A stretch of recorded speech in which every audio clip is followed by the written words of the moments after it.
Hi everyone, as you will have seen, I have had a very exciting David Austin rose delivery, some bare roots right in the middle of April. So I just snuck in there before it was too late to have bare roots. Whilst I'm soaking those, because it's good to give them a good drink for about an hour, I am going to pot up some annuals. I thought I'd bring you along. If you're new to my channel, my name's Annette and this is Cottoverdi, and we garden here in South Buckinghamshire in the UK, which is equivalent to a zone 8B/9A. We get down to about -5. It's quite a windy day today and a little bit on the chilly side, but I'm not complaining. I'm sorry if my mic is picking up too much of the wind. I will try and get myself a better mic. So what I'm going to do first, as I said, is I'm going to pot up some of my annuals and I'm going to show you what I've got. And there's a little bit of a mistake that's happened here. Let me explain. So these are the lovely containers that I'm planting up. They are metal containers. Let me take this out. They're metal containers. I use them every year and we have drilled holes in the bottom. I like the fact that they go a little bit rusty. That doesn't bother me. And then I've managed to find some pots that just about fit inside.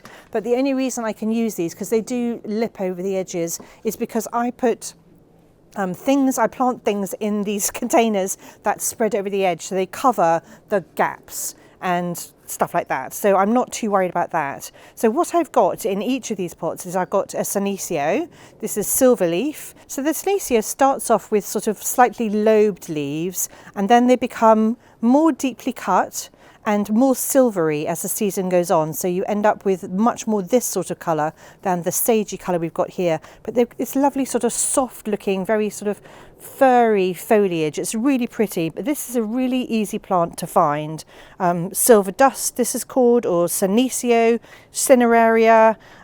It has loads of different names, and it is grown as an annual because it doesn't really look that good in the winter, generally speaking, and they're very, very easy to find. You could start these from seed, in fact. So they're like full sun, they're really fast growing, and they do like us to sort of let the soil dry out a little bit between waterings. I'm probably going to do exactly the same with this. Now this is a verbena, and we can see that the tag says it's called wild rose. So I thought I was buying something that was pink, essentially. But as you can see, it is definitely not pink. Well, it has got pink in it, but I have looked this up because I know that it's not wild rose, and this one is called Lapel Mickey Red Rose. So this is what I found looking online. I found that this looks very much like Lapel Mickey Red Rose. I mean, I couldn't find very much information about it at all, but it definitely looks like the images that I found. I'll pop a picture up on the screen. Hopefully I've done that so that you can see that that is what I think I've got. Now, ordinarily, I'd be really upset that I was missold something by, in fact, a nursery that I shop at all the time that I really rate highly. They've been sent something that they thought was rose and isn't red rose. I think it's stunning. I'm actually really, really happy. Look at the gorgeous contrast between the petals. So the inside of each flower is going to be the lovely rose colour that I wanted. And then the outside is sort of this light sort of mauve with white. And I think that is so pretty. So I'm actually not upset. I think it's going to look really fantastic in my containers with this senecio or cineraria or whatever we want to call it, silver leaf. This verbena is going to sprawl everywhere. It again is going to get about 30 centimetres wide. So I've got two sort of heavy growers in these pots here. So what I'm going to do is I'm going to add some slow release fertiliser. Now I will fertilise these through the season, but I'm also going to add slow release fertiliser to the containers, to this compost, so that they get a lot of food, and I am going to have to stay on top of the watering, which is not my forte, but I've promised myself that this year, because it's so important that I keep all my flowers going, that I'm going to stay on top of the watering. I'm going to make the effort. The other thing that I found out when I was looking up this gorgeous plant here, I've got another one that's also in full flower. I mean, look, that's so pretty. It's really vibrant. Anyway, the other thing that I found about these is that they are early flowering. Clearly they're flowering in April. They weren't in flower when I bought them, which is why I didn't know I'd got the wrong thing. So they're early flowering, but they're also really long flowering. And if you deadhead these sort of sprawling verbenas, they really do come back full force. And I've managed to keep flowers going all through the season just by a simple sort of weekly deadheading, which I quite enjoy doing with a glass of wine out on the patio. Anyway, let's get these planted.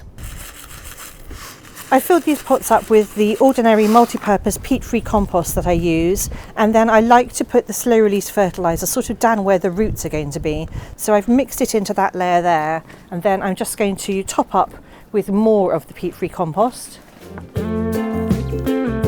Somebody asked me in the comments the other day whether I reuse my compost, but I don't tend to if they've had really deep roots, but these are going to be quite shallow rooted and they're quite deep pots, so I can reuse the bottom of this compost when I take these out. But any spent compost that I have goes onto the compost heap, so it is sort of reused in that way, and the compost gets used all over our garden.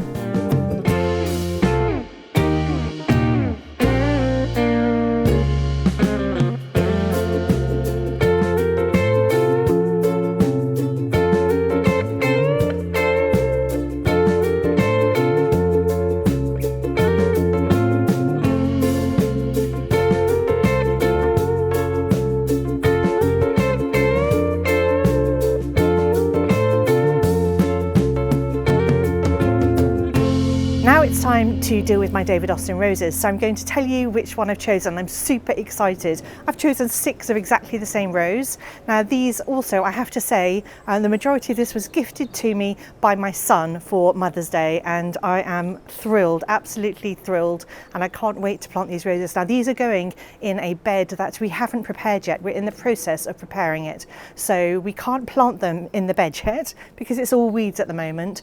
So I'm going to pot them up temporarily, which is what you can do with a bare root rose, and then hopefully they'll have formed lots of little fibrous roots by the time we're able to plant them in a few weeks' time.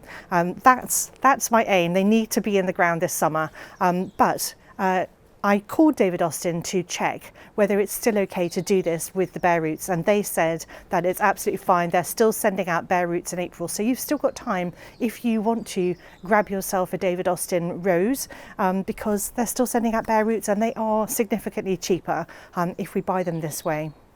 And I think they've got some offers on at the moment as well. Anyway, let me tell you about Emily Bronte. This is a rose that was introduced by David Austin in 2018 to celebrate the bicentenary of Emily Bronte's birth. And it's a gorgeous, open flat rose. It's going to grow to, it's a lovely bushy healthy rose. It's going to grow to about 1.25 meters tall, so that's about 4 foot, about 3.5 foot wide, so 110 wide.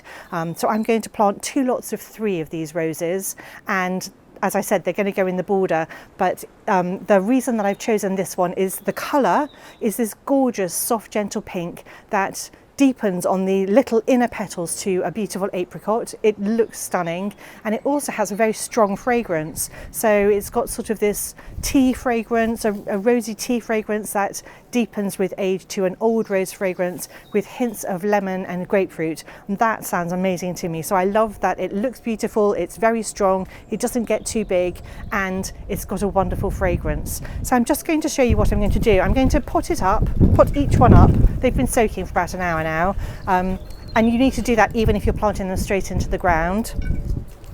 I hope you can hear me over the wind. So I've got these really deep pots because they've got quite long roots and I don't want to squish them too much. So I'm going to pop them into these pots. I've also got some mycorrhizal fungi, which David Austin recommends, and I highly recommend too, to sprinkle over the roots because that really helps them root in very easily, makes them much stronger, healthier plants. So I'm going to sprinkle mycorrhizal fungi over the roots. Then I'm going to pop them in these pots and water them and keep them in our plant nursery until they're ready to go in the ground.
The instructions that came with the float roses from David Austin, it's standard practice for all roses when you're planting them, but you need to make sure that the stems are about 2 inches below soil level.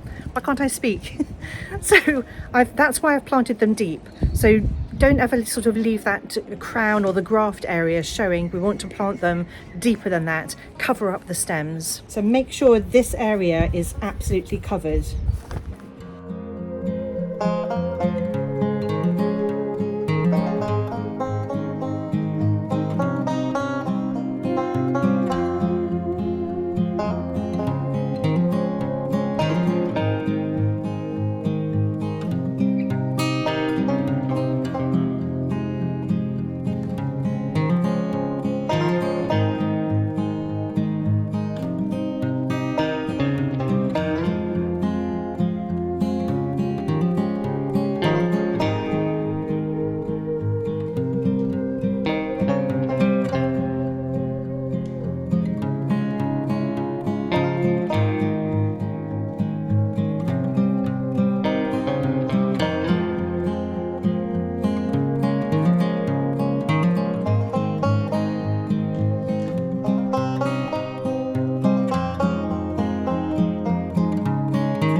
The last thing I'm going to do today is I'm going to deal with this planter here.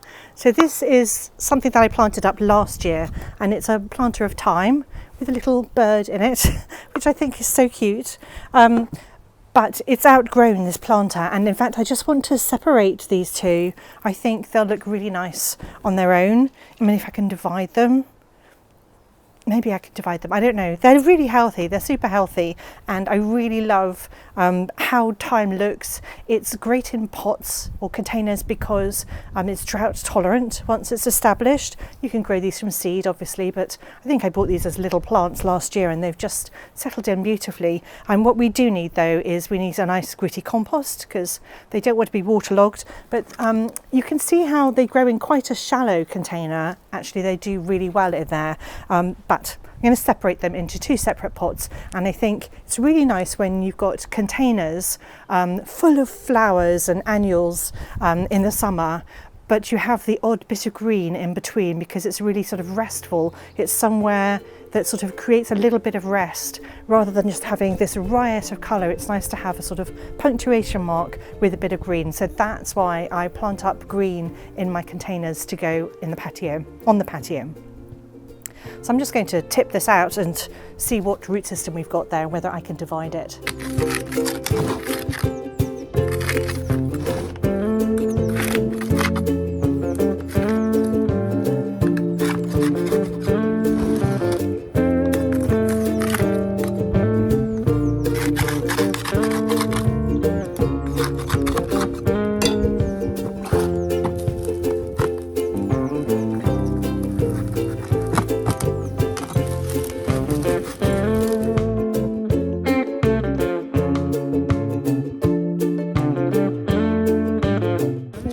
Using these lovely little terracotta pots. They have got drainage holes at the bottom, but I put a piece of curved crock on it to stop the soil falling out. And then I actually do think I'm going to have to split this. I'm literally just going to divide down the middle, and it might look a bit of a mess to start off with, but this will soon grow out.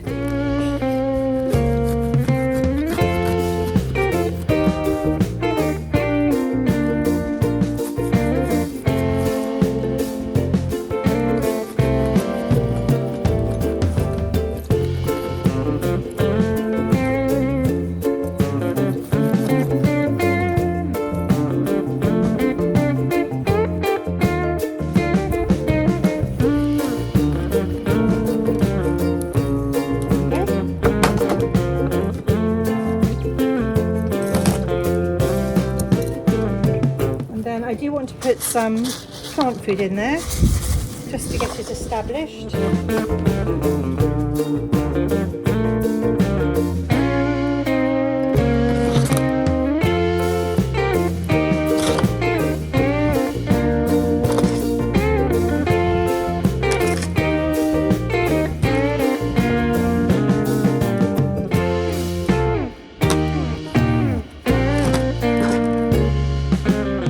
And if I can't find a curved bit of crock, I kind of balance one on top of the other over the hole so that water can still get out, but the compost can't.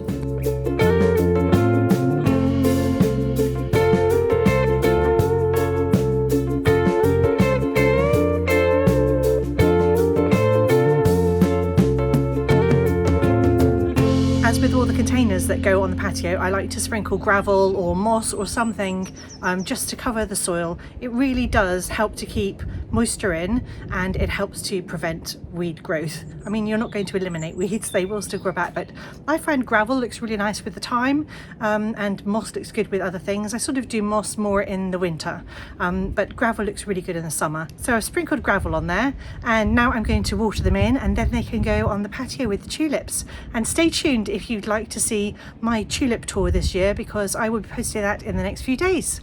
Anyway, I really hope you've had fun with me today as I tackled these few little projects here in the back garden.